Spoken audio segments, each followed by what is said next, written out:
ఇటు యూపీలో బుల్డోజర్లతో కూల్చివేతపై సుప్రీంకోర్టు కీలక తీర్పు వెలువరించింది. నిందితుల ఇళ్లను బుల్డోజర్లతో కూల్చడం సరికాదని, నిష్పాక్షిక విచారణ పూర్తి కాకుండానే నిందితుడిని దోషిగా నిర్ధారించడం సరికాదని తెలిపింది సుప్రీంకోర్టు. నిందితుల ఇళ్లను కూల్చడం చట్టవిరుద్ధమని, దోషిగా నిర్ధారించిన చట్ట ప్రకారమే శిక్ష ఉంటుందన్నారు. ఇళ్లను కూల్చడం నివసించే హక్కును కాలరాయడమేనని తెలిపింది. అలాగే నిందితుల ఇళ్లను కూల్చే అధికారం లేదన్న సుప్రీంకోర్టు, బుల్డోజర్లతో న్యాయం చేయలేమన్న సర్వోన్నత న్యాయస్థానం దేశవ్యాప్తంగా మార్గదర్శకాలను విడుదల చేసింది సుప్రీంకోర్టు.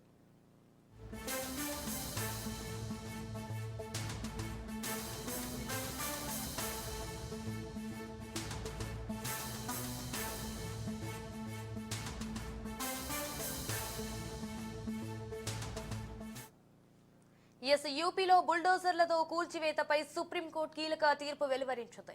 నిందితుల ఇళ్లను బుల్డోజర్లతో కూల్చడం సరికాదని, నిష్పాక్షిక విచారణ పూర్తి కాకుండానే నిందితుడిని దోషిగా నిర్ధారించడం సరికాదని తెలిపింది సుప్రీంకోర్టు. అలాగే నిందితుల ఇళ్లను కూల్చడం చట్ట విరుద్ధమని, దోషిగా నిర్ధారించిన చట్ట ప్రకారమే శిక్ష ఉంటుందన్నారు.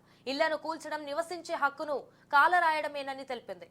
నిందితుల ఇళ్లను కూల్చే అధికారం లేదన్న సుప్రీంకోర్టు, బుల్డోజర్లతో న్యాయం చేయలేమన్న సర్వోన్నత న్యాయస్థానం దేశవ్యాప్తంగా మార్గదర్శకాలను విడుదల చేసింది సుప్రీంకోర్టు.